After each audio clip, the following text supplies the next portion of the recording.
গান শুধু একা আমি কেবল আপনাদের গাও আল্লাহটা করছো গাছের গোড়া নিচে আপনাদের কাছে প্রশ্ন করি গাছের গোড়া নিচে এটা মানুষের গোড়া কোন দিকে উপরে ওইটাকে নদী ব্যাপারটা গাছের গোড়া নিচে মানুষের গোড়া উপরে কেন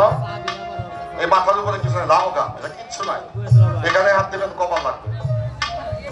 এটার উপরে কিছু এটাকে বলা হয় লামকা এই মোকামে অবস্থান করে আমার প্রভু বাপ এখন বাজান এই যার জগতের আম গাছ কাঁঠাল গাছ লিচু গাছ এই ফল যদি খাইতে হয় এটা গোড়া বাইরে যাইতে